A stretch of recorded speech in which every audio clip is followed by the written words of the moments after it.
Welcome to this special crossover edition of the Consumer Finance Podcast and the Payments Pros Podcast. I'm Chris Willis, the co-leader of Troutman Pepper's Consumer Financial Services Regulatory Practice. I, along with Josh McBeain, who is one of the hosts of Payments Pros, are teaming up today to bring you this special edition of the podcast that we're posting to both feeds about the CFPB's payday loan rule, now that it's set to become effective again following the Supreme Court's decision in the CFSA case. But before we jump into that topic, let me remind you to visit and subscribe to our blogs, TroutmanPepperFinancialServices.com and ConsumerFinancialServicesLawMonitor.com. And don't forget to check out our other podcasts. We have the FCRA Focus about all things credit reporting, the Crypto Exchange, which is our crypto podcast, and Unauthorized Access, which is our privacy and data security podcast. And look out soon for the launch of our brand new podcast all about the auto finance industry called Moving Metal, which is going to be debuting soon. All those podcasts are available on all popular podcast platforms. And speaking of those platforms, if you like this podcast, let us know. Leave us a review on your podcast platform of choice and let us know how we're doing. And if you enjoy reading our blogs and listening to our podcasts, our handy mobile app is one of the best ways to do it. You can read all of our blogs and listen to all of the podcasts right there in the app, and even access a great directory of all of our financial services lawyers here at Troutman Pepper. It's available for both iOS and Android. Just look for Troutman Pepper in your app store, download it, and give it a try. Now, as I said, Josh and I are teaming up today to talk about the CFPB's newly revived, yet again, payday lending rule, which is set to go into effect soon after the Supreme Court's decision has now come out. Joining us today are our colleagues, Mark Furletti and Jason, who've been following the payday lending rule since its very inception, which seems like a whole lifetime ago. So Jason, Mark, welcome to the podcast today. Thanks, Chris.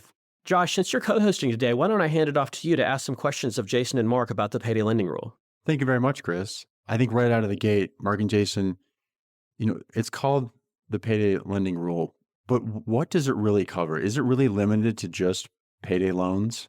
Yeah, thanks, Josh and Chris. It's pretty interesting. If you go to the Code of Federal Regulations, it says that Part 1041, they call it the Payday Vehicle Title and Certain High-Cost Installment Loans Rule.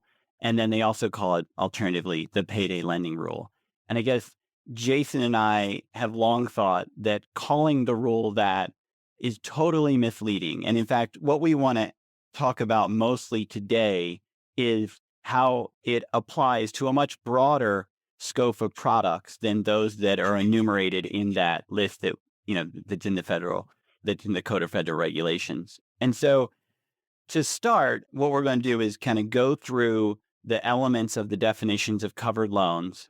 And then Jason, I'm going to go through kind of the statutory or the regulatory definition. And then Jason is going to kind of explain how this can cover a much broader product than maybe like your typical payday loan or high cost installment loan. And so the first prong of the definition covers loans that are repayable within 45 days of consummation. And there's no cost analysis here or cost prong. So this is not like, it doesn't have to cost a certain amount of money. It could probably be a no-cost loan or a very low-cost loan, right? This is not a 200% APR concept. It's just if it's closed-end credit and there's not multiple advances, if the loan is required to be repaid within 45 days, then it's subject to this. And if it's an open-end loan and you have to substantially repay in advance within 45 days, you're within the first prong of this. And so, Jason, can you think of any products that are not payday loans or that are not triple-digit, let's say, APR lines of credit that might be swept up by this first prong of the definition? Yeah, Mark, I think the biggest use case here, and maybe one of the industries that will be very surprised to find out that they are quote unquote payday loans is buy now, pay later. The traditional pay in for payment, no finance charge, buy now, pay later product is typically due within 45 days or less. So, query whether that is now a payday loan covered by this rule. There's also some exceptions for earned wage income and similar products, but they're very detailed. And I fear many of the products out there that are billed as earned wage access or similar could also potentially be caught up in there if their dots and T's aren't crossed. Okay, so Jason, could you tell us about the extensive research the CFPB did into the buy now, pay later industry in connection with the promulgation of this rule, the payday loan rule? It was quite extensive in that the research was exclusively done on actual payday loans before really the buy now, pay later industry existed. So 0 is the answer, Mark. Got it. Okay. That's what I thought. Okay. So the first prong kind of brings in some people who would offer a product that is like no cost to consumer. And so it somewhat kind of blows your mind that that product could be swept in.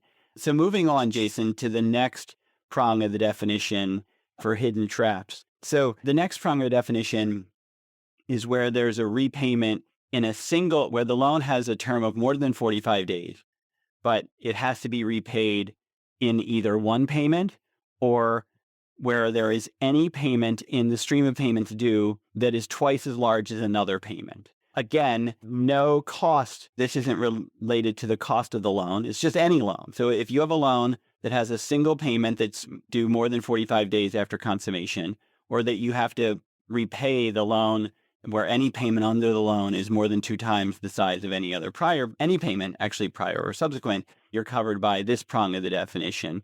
So Jason, what kind of loans here might get swept in that you wouldn't necessarily have expected and that the CFPB, of course, would not have considered and did not, in fact, consider in any way?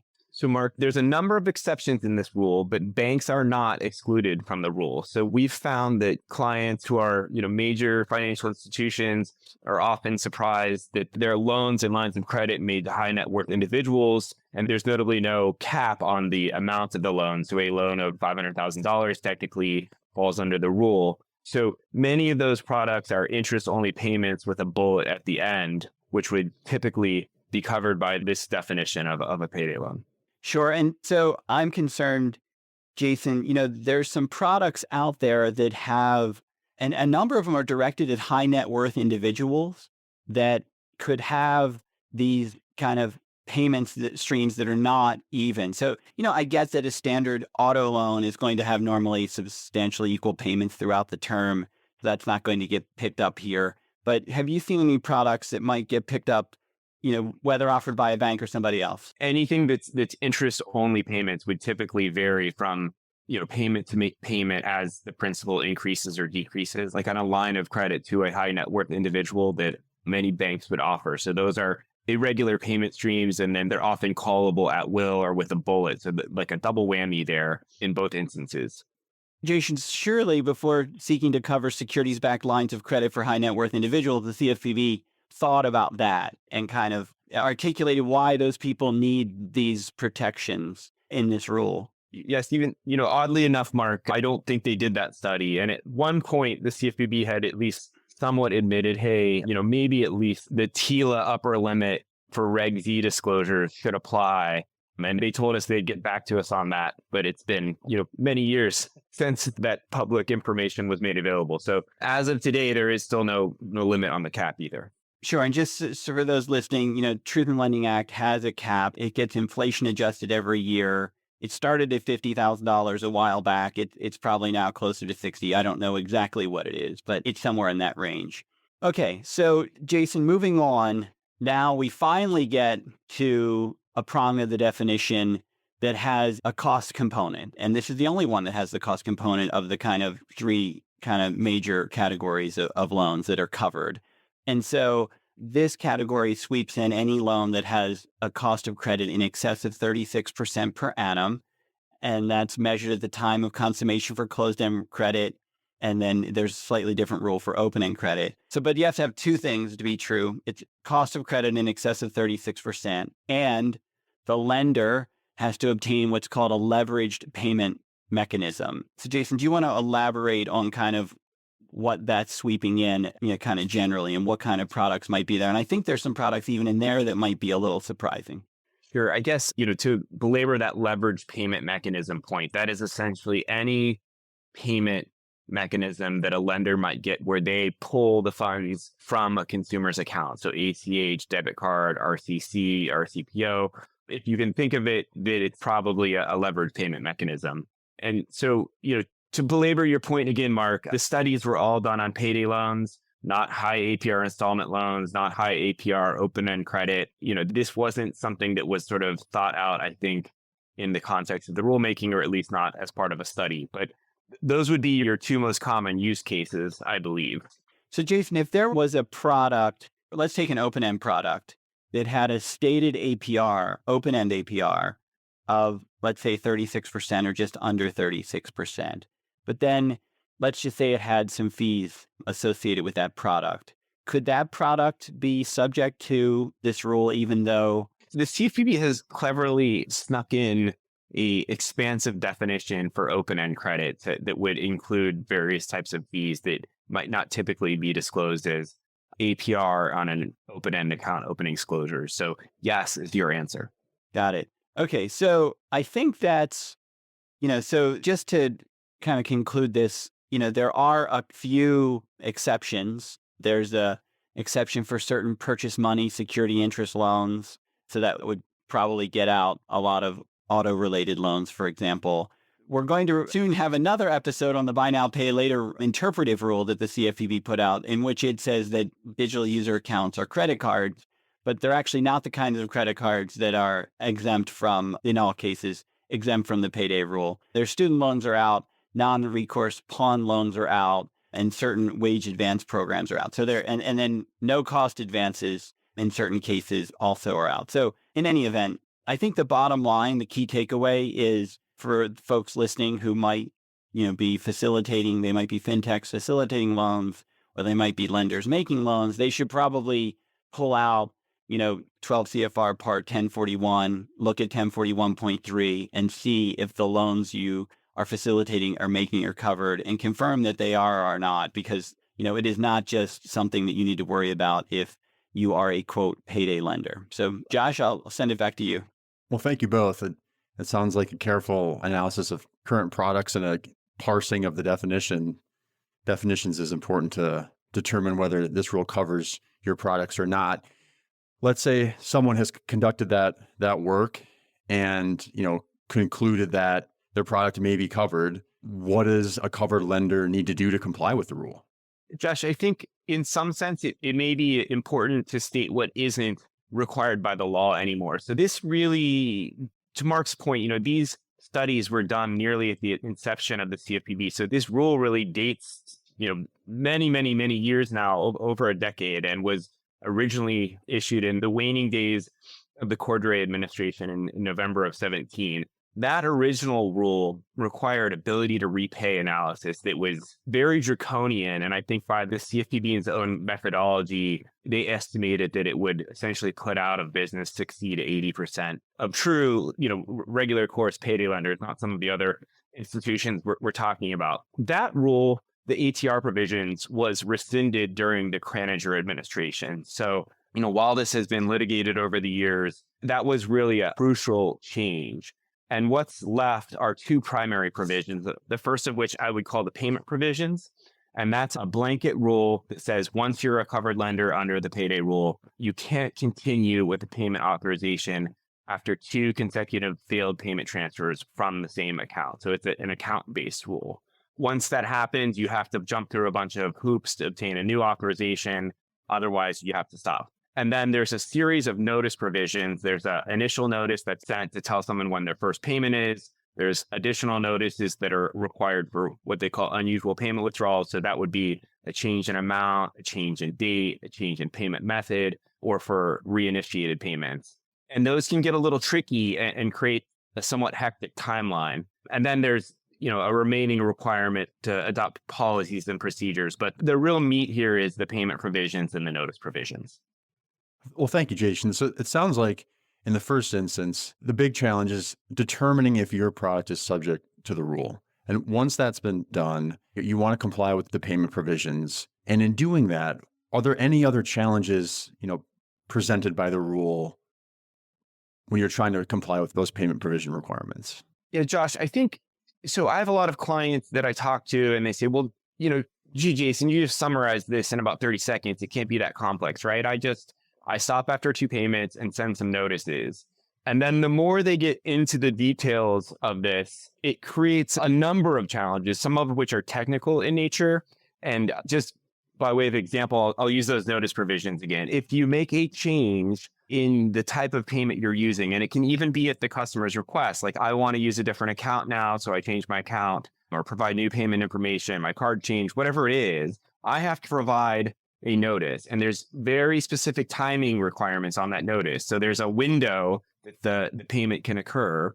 And if I don't comply with that window, even if the customer initiates the payment initiates the change, you literally can't make it. So it can be very difficult and lead to unintended consequences. The other issues that you'll find are where I would call them regulatory issues, I guess. There's a lot of open-ended questions in the rule, and some of the drafting isn't that great. So just kind of following through with that same idea of the notice timing, all of it's predicated on a business day, but the rule doesn't define what a business day means. So is that like a business day in the sense of what we all show up to work for Monday through Friday?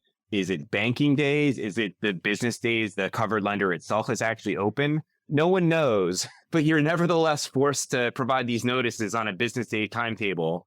I know we've written comment letters. I'm sure others have, getting to all of these unknown issues with questions that haven't been answered. And, there hasn't been a lot of movement on the part of the CFPB, whether it's because of the litigation or otherwise, to resolve them. But again, I just, to your initial point of everyone should look and see whether they're subject to the rule. Once you've decided you're subject to the rule, you really need to take a closer look at them because they're quite complex with lots of holes in them. Well, that's extremely helpful, Jason. How long does everyone have to conduct these exercises of whether they're subject and how to comply? So the CFPB recently announced the compliance deadline will be March 30th, 2025. So there is, in theory, ample time. But, I would just emphasize again, this is not something where you want to be the proverbial ostrich with its head in the sand. It can be quite tricky and quite difficult once you're in to comply. And I think some of the, whether it's drafting new payment authorizations, adjusting your actual policies and procedures and practices, it's really much more complex, I think, than one might initially anticipate. Thank you very much, Jason. Yeah, and Josh, thank you very much for co-hosting this episode with me, and thanks for Jason and Mark's participation to share their very enlightening take on what's going on with the payday lending rule, and particularly the fact that it covers a lot of things that most of us would not think of as payday lending. Thank you also to our audience for tuning in to today's episode. Don't forget to visit and subscribe to our blogs, TroutmanPepperFinancialServices.com and ConsumerFinancialServicesLawMonitor.com. And while you're at it, why not head over to Troutman.com and add yourself to our Consumer Financial Services email list? That way we can send you copies of the alerts and advisories we send out, as well as invitations to the industry-only webinars that we put on from time to time. And as I said at the top of the show, don't forget to check out our handy mobile app. Just search for Troutman Pepper in your app store and you're sure to find it. And stay tuned for a great new episode of this podcast and the Payments Pros podcast on your podcast feed. Thank you all for listening.